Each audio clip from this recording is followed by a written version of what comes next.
Ya he hablado antes en algún mensaje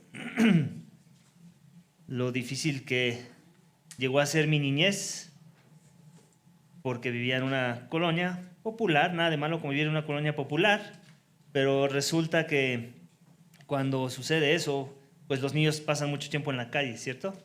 Y yo era uno de ellos, pasaba mucho tiempo en la calle, obviamente iba a la escuela y todo, pero también salía mucho, me dejaban salir mucho y tampoco nada de malo en ello, ¿no? El problema que surge a la luz de eso, cuando tienes un corazón sin Cristo y orgulloso, es que te metes en muchos problemas. Y yo era un niño que me metía en muchos problemas, de forma que tenía enemigos por todos lados. Mi mamá me mandaba a la tienda y eso era motivo de temor para mí. ¿Por qué? Porque tenía enemigos en mi cuadra. Si volteaba a mi lado derecho de la cuadra, por ahí tenía algún enemigo. Si volteaba del lado izquierdo de mi cuadra, por ahí tenía también algún enemigo. Si iba a la cuadra de atrás, a la tienda de la cuadra de atrás, ahí tenía un enemigo y también en la cuadra de enfrente. En otras palabras, yo estaba rodeado de enemigos.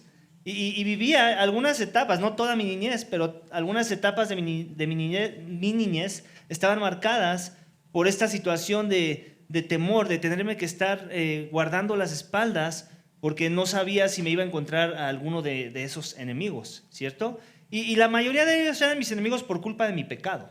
Digo, también su pecado de estos niños, como yo, estaba ahí metido, pero en realidad era mi personalidad, era una persona que me gustaba ser broncudo, no me gustaba que se me quedaran viendo y ya estaba haciendo yo ahí bulla si eso sucedía, ¿no? Y básicamente eso caracterizó un poco mi niñez, estar rodeado de enemigos y eso provocaba en mí ciertos temores, ciertas aflicciones en mi corazón, ¿cierto? Y en el pasaje, ¿por qué te digo esto? Porque en el pasaje que vamos a ver hoy sucede algo similar con respecto a David, con la diferencia de que él estaba rodeado de enemigos no necesariamente por culpa de su pecado. En mi contexto se entendía, es casi así como que pues, te lo mereces, Omar, por broncudo, por bravucón, ¿no? Pero en el caso de David, no. En el caso de David, el ungido del Señor, él estaba tratando de caminar los pasos de su Señor. Él estaba tratando de caminar una vida en conformidad al corazón de Dios, ¿cierto? Él estaba tratando de hacer las cosas bien, él estaba tratando de representar a Dios en esta tierra como un verdadero seguidor de Dios. Y resulta que a pesar de que eso era verdad, de todos modos también estaba rodeado de enemigos. Y para colmo de los males, no cualquier tipo de enemigo, sino su enemigo era un rey, o uno de sus enemigos a lo largo de su vida fue un rey, el rey de la nación de la cual él era parte. Y no era cualquier rey, era un rey con el cual él estaba casado con su hija, y en otras palabras también era su suegro. O sea, su enemigo era su suegro, era el rey, y era la persona a la que más el rey odiaba, su yerno David. Y eso obviamente pues debe traer mucha tristeza en el corazón de cualquier esposo que se casa con la hija de un rey. Y encima de eso, no solamente lo odiaba, sino que lo quería matar. Y las razones por las que lo quería matar era porque le tenía envidia por el buen carácter que David estaba tratando de mostrar en ese contexto de su vida. Porque se alineaba a las cosas de Dios, porque buscaba el rostro de Dios, porque dependía de Dios en su vida. Es por eso que pudo derrotar al gigante, ¿cierto? No porque él fuera más fuerte que el gigante, sino porque su dependencia estaba en el Dios que era más fuerte que cualquier gigante en esta tierra, ¿cierto o no? Pero eso no le cuadraba a su suegro. Eso le molestaba al rey, que él fuera popular porque él caminaba con Dios, que él fuera más popular que él, a pesar de que él no era el rey. Y eso nos puede llegar a pasar a nosotros, ¿cierto? Sin importar que es por nuestro pecado, como yo en mi infancia, ¿no? O porque estamos haciendo las cosas bien. Al final del día, no importa una o la otra, vamos a tener enemigos en nuestras vidas, ¿cierto? Gente que va a buscar ponernos el pie, gente que nos quiere ver caer. Y de eso se trata parte de vivir esta vida, ¿cierto?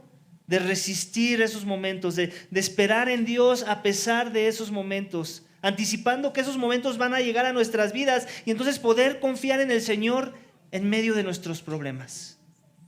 Eso va a seguir pasando. Si caminas con Dios, te garantizo problemas. La Biblia nos garantiza problemas. Eso es parte de lo que te va a traer los problemas, que caminas con Dios. Eso nos suena a un mensaje muy evangelístico, ¿cierto? Normalmente no salimos con ese speech allá afuera para hablarle a las personas de Dios. Oye, ¿quieres seguir a Dios? Van a aumentar tus problemas. Como que no suena muy llamativo ese speech, ¿cierto? Y normalmente no se usa. Y malamente no se usa. En realidad es parte de lo que deberíamos de comunicar cuando predicamos el Evangelio. Tu vida no va a ser mejor en cuanto a problemas meramente horizontales. Sí va a ser mejor porque vas a estar en una relación correcta con Dios. Y Él va a ver bien mucho de lo que tú hagas, que las personas van a juzgar.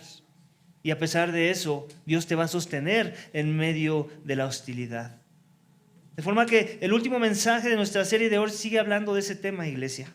De confiar en el Señor en tus problemas. Ese es el título del mensaje esta mañana. Confía en el Señor en tus problemas.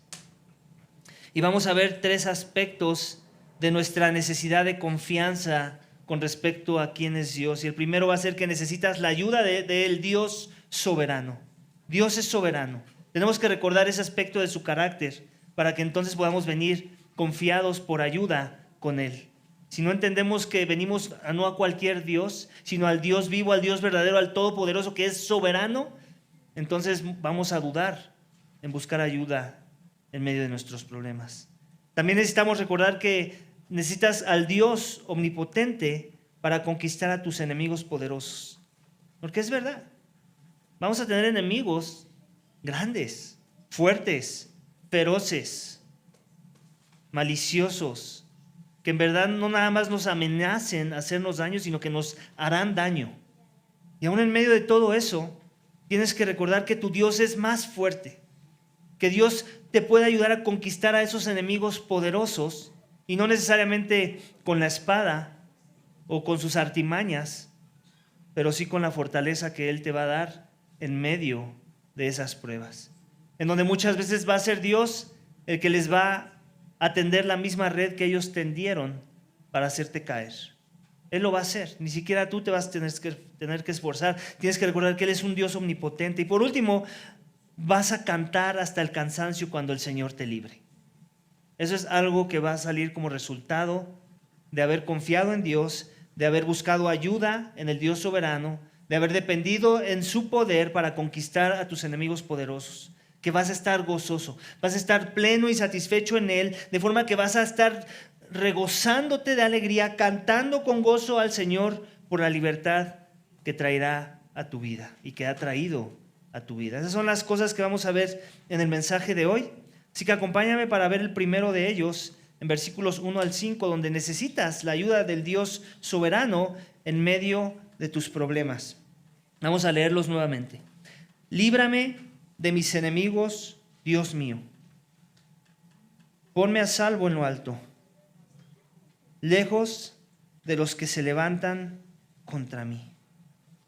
Líbrame de los que hacen iniquidad y sálvame de los hombres sanguinarios, porque han puesto emboscada contra mí. Hombres feroces me atacan, pero no es por mi transgresión ni por mi pecado, Señor. Sin culpa mía corren y se preparan contra mí. Despierta para ayudarme y mira. Tú, Señor, Dios de los ejércitos, Dios de Israel, despierta para castigar a todas las naciones. No tengas piedad de ningún malvado traidor. Nuestros enemigos pueden llegar a ser muy desagradables. Muy desagradables. Al punto que nos podemos llegar a poner a pensar y decir, ¿pero por qué tanto es la hazaña? ¿Por qué tanto el odio? ¿Qué tan malo he hecho como para merecer esto? ¿Cierto? Y sinceramente decirlo porque lo vemos como algo que es verdad. Alguna vez, aquí la traducción dice hombres feroces me atacan, pero hay una traducción que creo que es más fiel al texto que dice perros feroces me atacan. Alguna vez caminando por las calles, ya ahorita no tanto, creo que ya hay más control animal, ¿no? o ya los vemos más ahí en los tacos de suadero, no sé. Pero en mis tiempos, cuando era niño, había muchos perros callejeros. Y a veces había manadas de perros o jaurías de perros, no sé cómo se le diga. Y esas jaurías de perros eran agresivos muchas de las veces, eran así como una banda de perros, ¿cierto? Y ya sabías más o menos dónde se juntaban, y si ibas en la bicicleta ya sabías que tenías que tener mucho cuidado porque seguramente se te iban a aventar, ¿ok? Y de vez en cuando sí te mordían, ¿cierto? Y te acorralaban, como si fueran perros salvajes, ¿cierto? Y sabemos que también existen perros salvajes en el contexto del mundo animal. Y son casi algo así como lobos, ¿no? Que rodean a sus presas y con sus artimañas tratan de atrapar a su presa, ¿cierto? Bueno, pues David ve así a sus enemigos.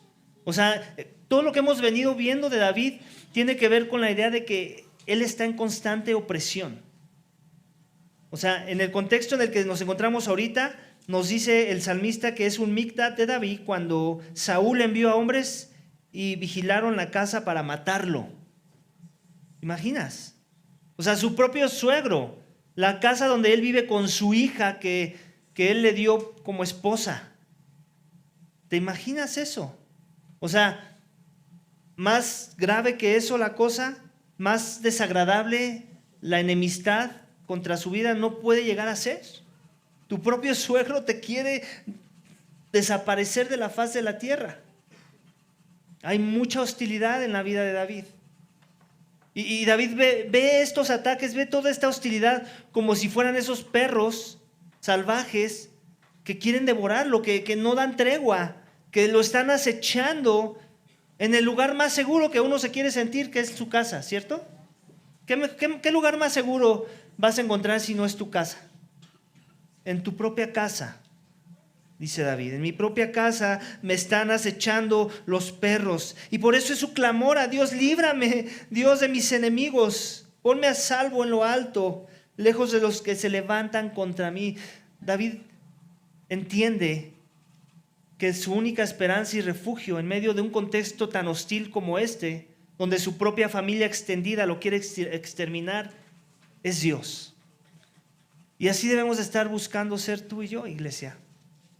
Va a haber momentos en nuestras vidas en donde la oposición va a venir hasta dentro de nuestra propia familia. ¿A dónde vamos a correr ahora? A Dios. Y hablo de dos tipos de familia: de la familia extendida de carne, de sangre, y la familia extendida también de la iglesia. Puede suceder, ¿cierto? La Biblia nos habla de eso. El apóstol Pablo les habla de eso a los líderes de las iglesias que él planta, que de entre de ellos van a salir lobos rapaces, ¿cierto? Lobos, perros, ¿qué importa la comparación? Al final estamos hablando de personas desagradables, enemigos desagradables, que muchas veces van a surgir en medio de nosotros. ¿Para qué? Para hacernos caer, para hacernos desfallecer, para desanimarnos de nuestra fe. Y en medio de esos momentos no podemos sucumbir a la tentación. Tenemos que venir al Dios de David a decirle: líbrame de los que hacen iniquidad, sálvame de los hombres sanguinarios. En el contexto de él es muy literal, lo quieren matar, son hombres sanguinarios. Tal vez en nuestro contexto no aplica tanto. Hasta la fecha llevo 16 años de seguir a Cristo y no he encontrado, por lo menos no que yo sepa, alguien que quiera terminar mi vida por causa del Dios al que yo sirvo. Pero no me caería de sorpresa que eso ya ha sucedido. No me caería de sorpresa que eso ya ha pasado. Simplemente Dios me ha guardado y ni siquiera me he tenido que enterar de cosas así. Pero es conforme avanzamos en nuestra fidelidad a Dios, que más tenemos que tener en cuenta que se van a levantar enemigos en contra de nosotros.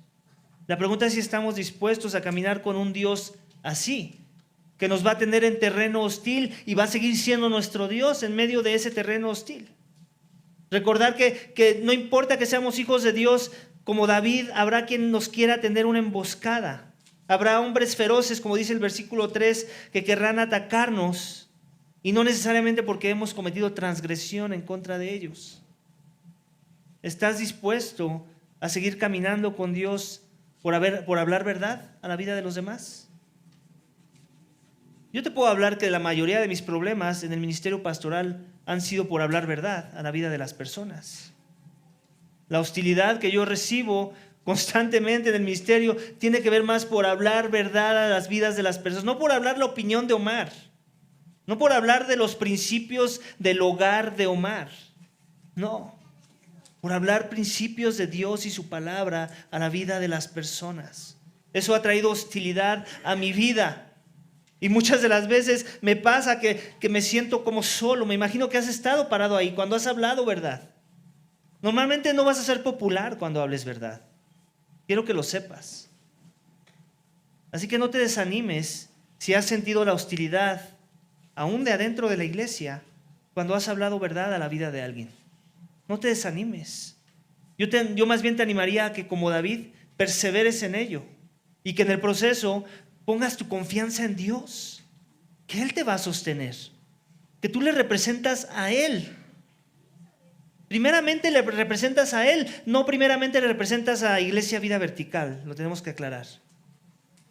Con la esperanza de que cuando lo representas a Él, estás representando a la Iglesia Universal de Cristo.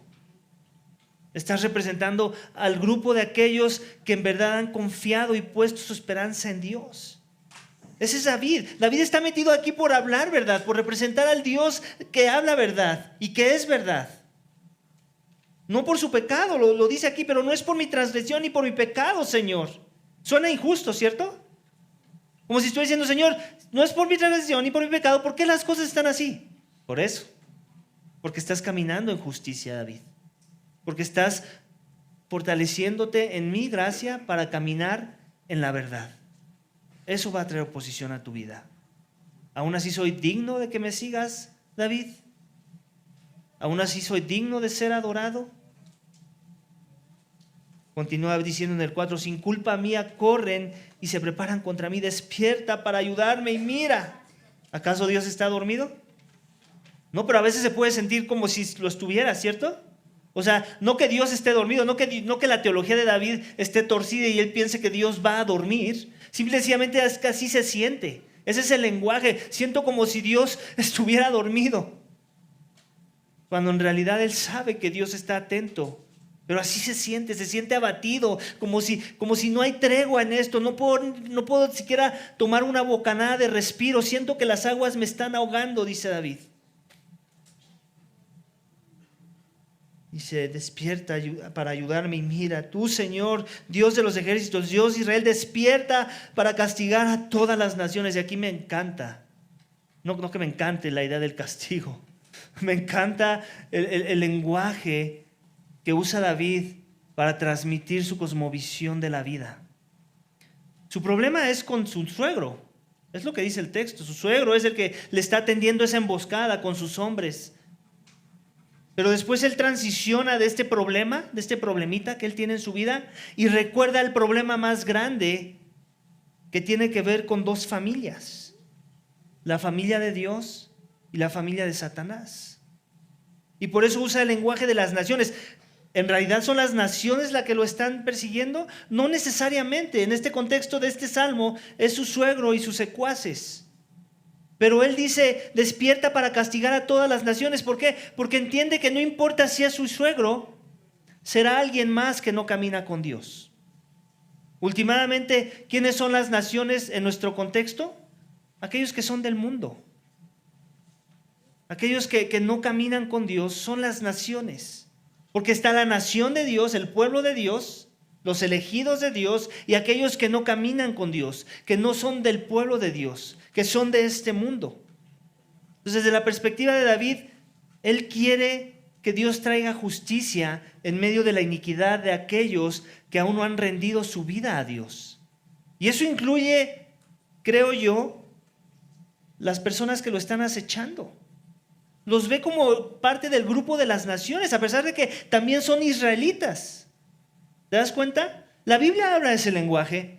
Si tú lees tu Biblia, la Biblia todo el tiempo, acabamos de ver a Amós en el taller de predicación expositiva, y ahí habla de un remanente de entre el pueblo de Israel. Porque no todo Israel es Israel, nos dice Pablo en su carta a los romanos.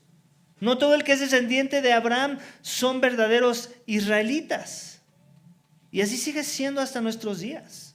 Y eso aplica también a nosotros en nuestro contexto de la iglesia. No todo el que viene a la iglesia en verdad es un hijo de Dios, ¿o sí? No todo el que fielmente toma una silla cada domingo cuando se predica la palabra de Dios en verdad camina con Dios, ¿o sí? La Biblia no enseña eso. La Biblia enseña que aún en medio de aquellos que nos congregamos, no todo el que hace un pacto de membresía, ahí te va, es un verdadero hijo de Dios. Porque a veces podemos pensar, no, ya está en la membresía, ese es seguro, ¿no? Camina con Dios. No necesariamente. La membresía es una formalidad, es buena, es bíblica, pero no es una garantía de que alguien en verdad camina con Dios.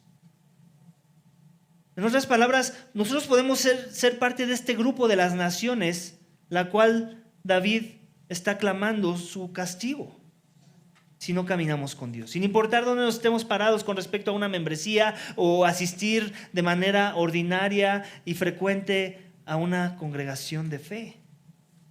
Tenemos que estar conscientes de que hay dos familias en este mundo.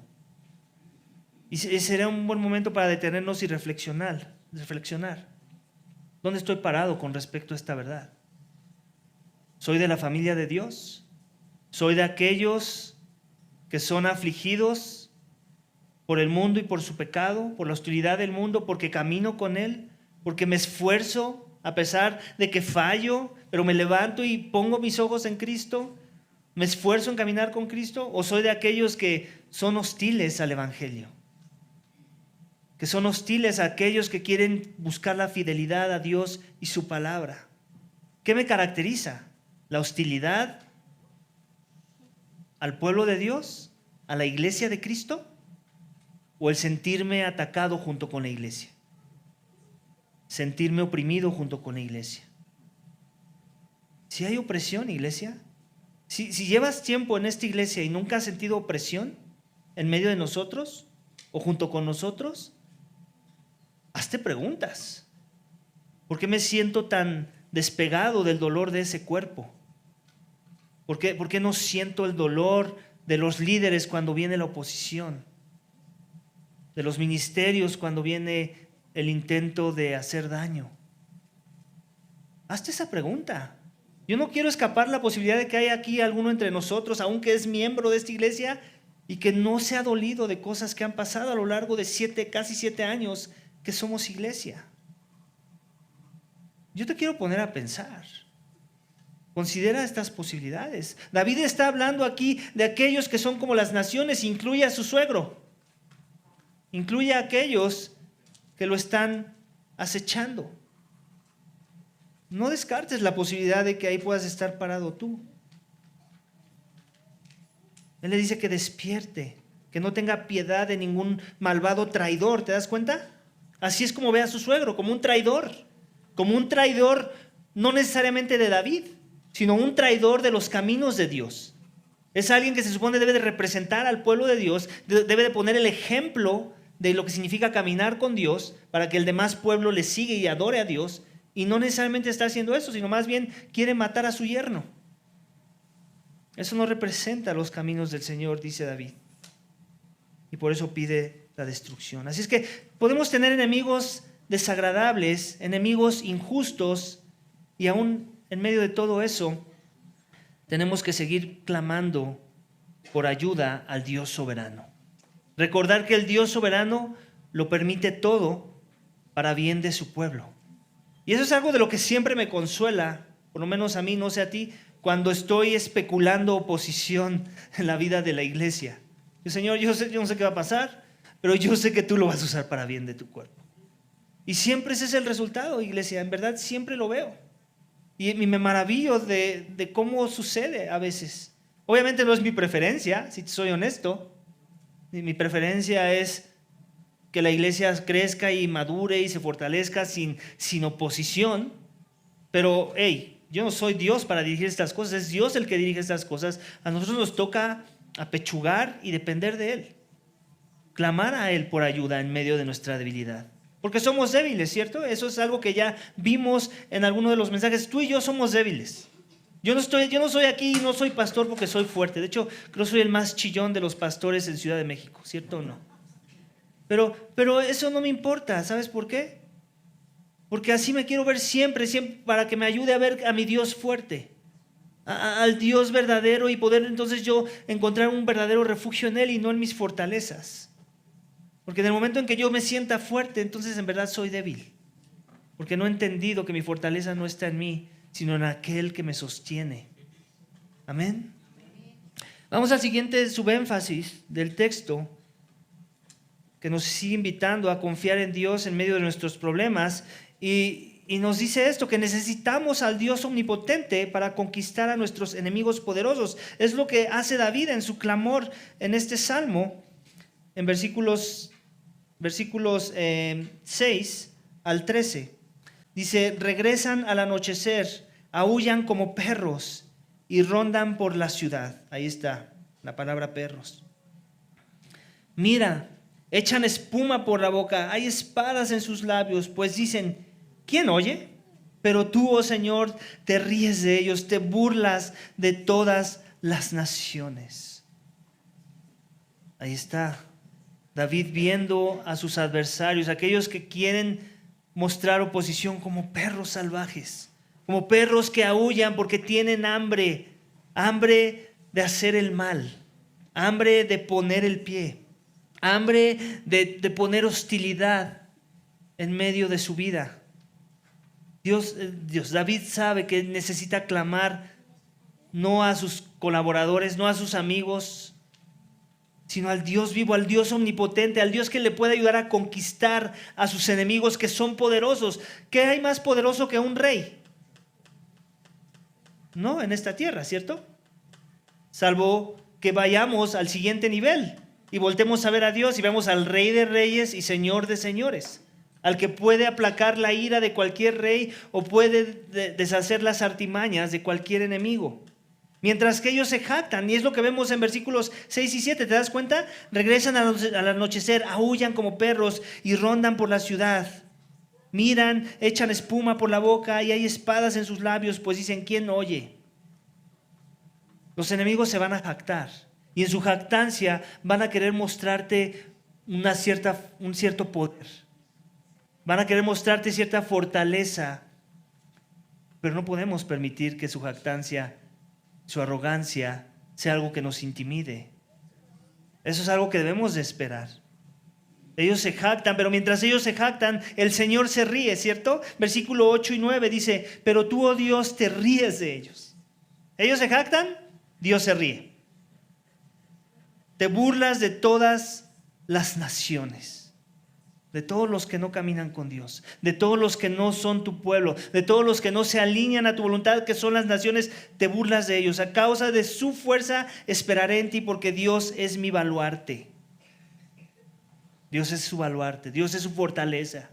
Eso es lo que debemos estar buscando recordar cuando tenemos enemistad con el mundo, cuando el mundo quiere acecharnos, cuando el mundo amenaza con quebrarnos. Iglesia, tenemos que recordar que tenemos algo más fuerte que el mundo, y es el Dios que creó a este mundo, el Dios que es nuestro baluarte, el Dios que lo creó todo con la palabra de su poder, que es omnipotente, que nada lo puede detener, y que sí, a veces va a permitir la calamidad en nuestras vidas, pero siempre en una postura de corrección, en una postura de amor a nosotros, para los que somos su pueblo.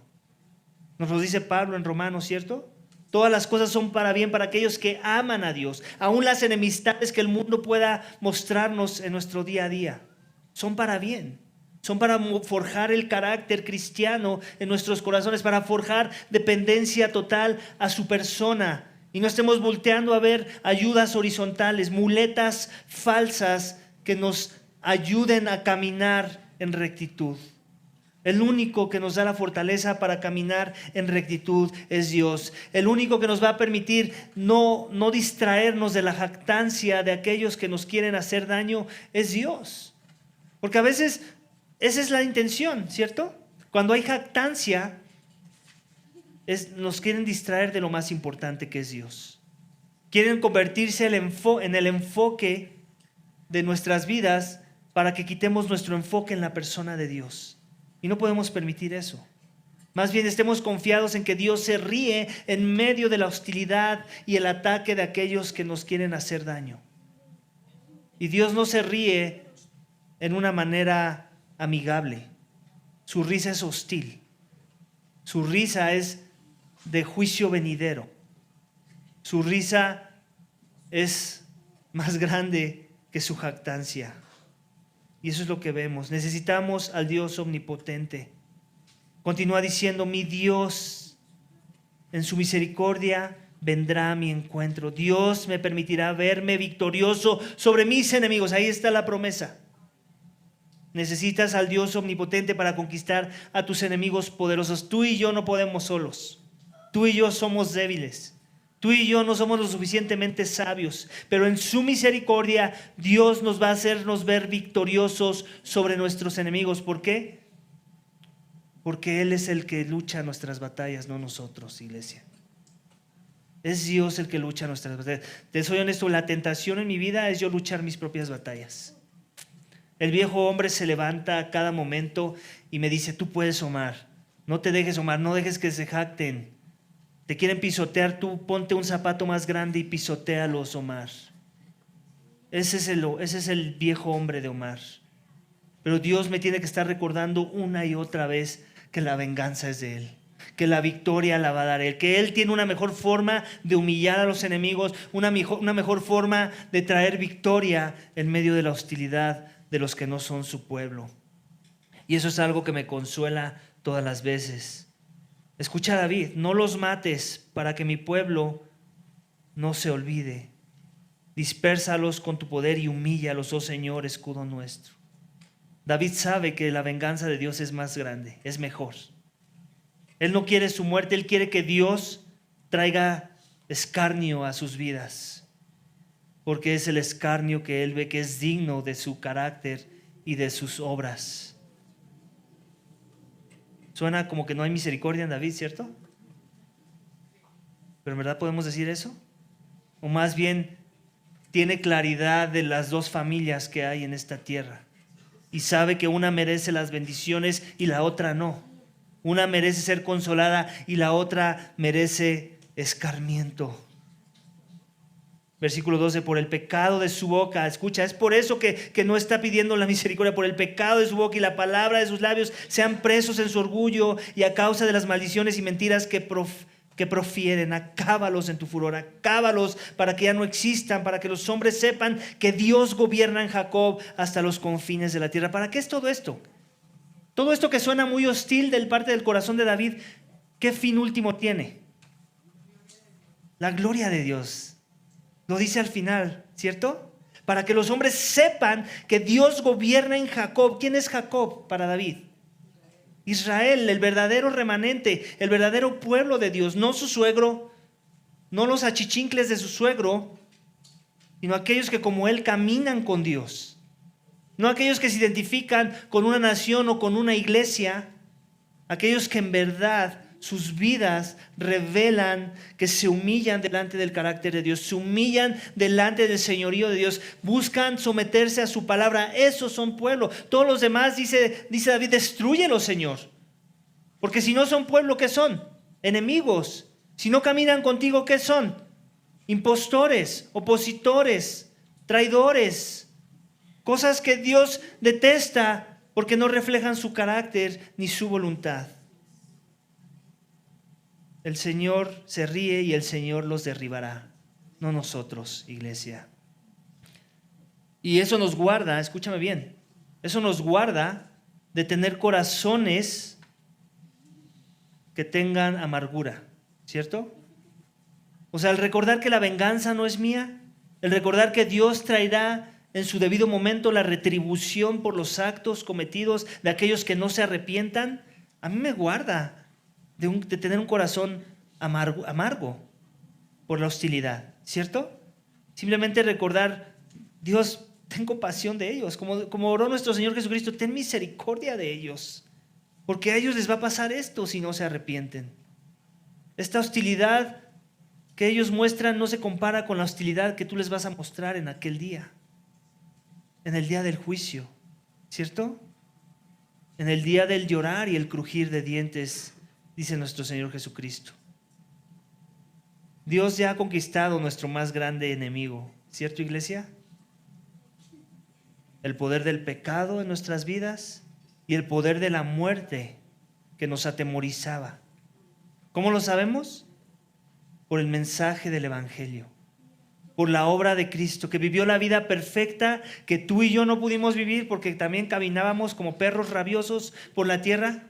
Y por cierto, esto como que no es tan popular asociar nuestras vidas con animales, ¿cierto? Me dieron retroalimentación los pastores de mi predicación pasada, donde usé muchas ilustraciones de perros, y como que no les gustó que usara mucho la analogía de perros para a veces referirnos a nosotros. Y está bien, lo acepto, pero digo, ¿por qué no? Los perros pecan menos que nosotros, ¿cierto o no? Los perros son más obedientes, son más fieles, cumplen más el propósito por el cual fueron creados. Nosotros somos unos sucios pecadores, cochinos, apestosos, perros rabiosos.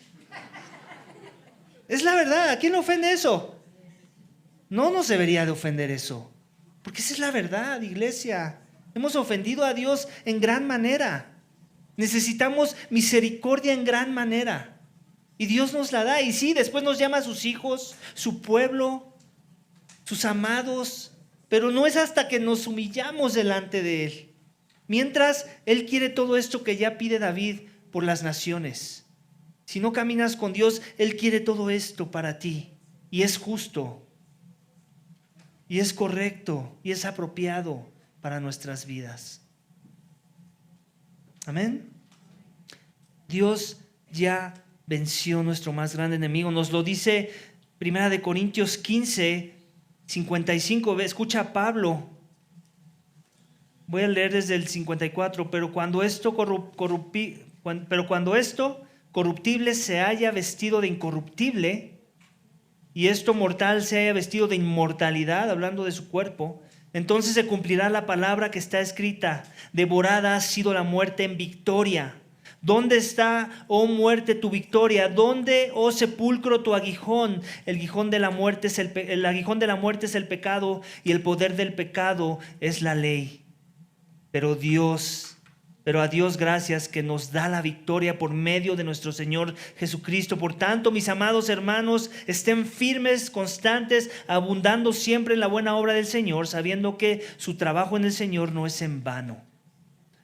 Este es Pablo recordándole a la comunidad de la fe en el nuevo pacto, en la sangre de Cristo, que nuestro más grande enemigo, nuestro más feroz enemigo, nuestro más detestable enemigo ha sido derrotado en la cruz del Calvario. Para aquellos que hemos creído en la obra de Cristo en la cruz, que Él vivió la vida perfecta que tú y yo no pudimos vivir, que Él padeció el castigo que era necesario y que demandaba la santidad de Dios en contra de nosotros, que Él tomó nuestro lugar y que Él fue victorioso, porque al tercer día ese que murió en esa cruz resucitó y fue exaltado, y ahora está reinando en su trono celestial a la diestra de su Padre, intercediendo por los suyos, intercediendo por aquellos que son oprimidos por el mundo, por las naciones, por los impostores, por los traidores, por aquellos que pretenden ser algo, pero que al final no son nada. Para que nosotros, que hemos dejado de pretender que somos algo, podamos vivir esperanzados y refugiados en Dios. Amén. El Señor los derribará, así como Pablo menciona la victoria que Cristo tuvo sobre la muerte. Yo no sé dónde estás parado tú esta mañana con respecto a la salvación en Cristo. Yo no sé si eres parte de la familia de los que no son de Cristo, o si ahora eres uno que se identifica con Cristo y en verdad caminas con Él. Yo no sé si Cristo es tu más grande tesoro. Yo no sé si en Él encuentras tu fortaleza, tu verdadera ayuda en medio de cualquier problema o hostilidad que te pueda traer el mundo. Pero si no es así, el llamado esta mañana es a que te arrepientas y vengas a Cristo en comunión con Él y en sacrificio perfecto a través de Él. Él es nuestro sacrificio. ¿Quieres sacrificar algo para que Dios te acepte? Tienes que venir a través de Él. Él es el que lleva la ira por el pago que el pecado trajo en contra de nosotros. La paga del pecado es muerte. El aguijón es ese pecado. Y Cristo ya llevó el aguijón, llevó la condena misma y resucitó al tercer día para que tú y yo resucitemos en su presencia en el día postrero. En aquel día en donde Él va a venir a traer el juicio final a todo aquel que no dobló su rodilla, en donde tú y yo no estaremos parados porque hemos confiado en verdad en Él. Yo no sé dónde estás parado con respecto a la salvación en Jesús, pero el llamado de esta tarde, de esta mañana, sigue siendo el mismo del de todos los domingos. Arrepiéntete y cree. Ven a Cristo. Únete a su familia. Es en arrepentimiento y fe, es en humillación total, es en reconocer que tú eras esos perros de los que habla David. Que no te ofenda el lenguaje, que te ofenda tu pecado. Que tu pecado que le ofende aún más a Dios sea lo que te ayude a venir a la gracia de Dios. Amén. Y por último, vemos al salmista que en medio de su problema, y eso es algo que hemos visto y ha sido característico de los salmos de lamento, ¿cierto? Que no vemos que de repente hay una transición donde hay amor y felicidad en la vida de David, donde ya la hostilidad ha desaparecido, sino más bien en medio de esa hostilidad, en medio de esa oposición, David se regocija porque puede encontrar su confianza en Dios, y es Dios el que lo empodera, no para vivir en un estado de desánimo, de depresión, de tristeza, de oscuridad, sino más bien para cantar. Y es lo que vemos en los últimos dos pasajes. Vas a cantar hasta el cansancio cuando el Señor te libre. Lo vemos en la vida de David, lo vamos a ver en nuestras propias vidas. Versículo 16 dice: pero yo cantaré de tu poder, sí, gozoso cantaré por la mañana tu misericordia, porque tú has sido mi baluarte y refugio en el día de mi angustia. Oh fortaleza mía, a ti cantaré alabanzas, porque mi baluarte es Dios, el Dios que me muestra misericordia. Iglesia, eso es parte del por qué me gusta venir a adorar en comunidad. Porque es muchas veces en esa adoración en comunidad, el poder cantar las canciones que cantamos domingo a domingo, que nos recuerdan las mismas verdades una y otra vez de quién es Dios, lo que ha hecho, lo que ha prometido y lo que nos ha mandado a hacer, lo que me mantiene despierto, lo que me mantiene con esperanza, aún en medio de los problemas. Yo no sé tú, pero a veces sí vengo achicopalado a la iglesia. A veces cuando me preguntan, ¿estás bien? En verdad no estoy bien. Y trato de aparentar que estoy bien. ¿Cierto? Y así somos la mayoría, ¿cierto o no? Damos la respuesta que corresponde para no vernos como víctimas. La realidad es que muchas veces estamos abatidos. Muchas veces nos sentimos cansados, afligidos. Sentimos que ya no queremos dar un paso más. Pero es cuando empezamos a experimentar la comunidad y los medios de gracia, la palabra de Dios que es expuesta a través de cantos, a través de una oración, a través de la lectura bíblica, a través de un sermón como este, que nuestro corazón comienza otra vez a recibir resucitación, ¿cierto? Como cuando nos hacen CPR, ¿cómo se dice en español? CPR, ¿no? Cuando nos hacen CPR, porque pareciera que ya venimos como moribundos, medio cojeando a la iglesia, y de repente Dios empieza a obrar su gracia a través de cada uno de sus medios de gracia, a través de aquellos que son su pueblo, y empieza a fortalecernos en esa misma gracia que ahora nos recuerda, sí, de esto se trata, yo tengo que perseverar, yo tengo que confiar en el Señor, yo tengo que depositar mi confianza en Él. Él es mi ayuda, Él es mi refugio, Él es mi baluarte, Él es el que me sostiene, y eso nos ayuda a dar el siguiente paso para la siguiente semana, ¿cierto? Y así continuar el lunes y el martes y ser recargados de esa gracia de Dios. Por chistoso que parezca o por chistoso que suene, como si fuéramos carros eléctricos, no lo somos, pero Dios sí nos electriza con su poder, con su espíritu, con su palabra, y nos da aliento para poder caminar y perseverar en la fe. Amén. Y es por eso que venimos aquí domingo a domingo, sin importar cuáles fueron los enemigos o la oposición de la semana, sin importar que alguien nos odia porque le pecamos en contra de ellos o porque no hicimos nada en contra de ellos. Dios nos sostiene y Él es nuestro más grande refugio en medio de la tormenta. Amén. Y cantaremos una vez más sin cansancio, porque Él vale la pena que le adoremos aún en medio de la hostilidad de las naciones. Una frase que me gustó en uno de los mensajes de la semana en el taller de predicación expositiva es que que lo bonito del juicio es que nos recuerda que después del juicio viene la esperanza, ¿cierto? Y creo que aún yo podría usar esa frase para transferirlo a la idea del consuelo. Lo bueno de la hostilidad que podamos tener en nuestras vidas, lo bueno de la oposición, lo bueno de la enemistad que podamos encontrar en medio de nosotros, nos recuerda que tenemos un consuelo en Dios. Dios es nuestro más grande consuelo y en Él podemos descansar cuando estemos pasando por valle de sombra, de muerte que nos traiga este mundo. Amén, iglesia.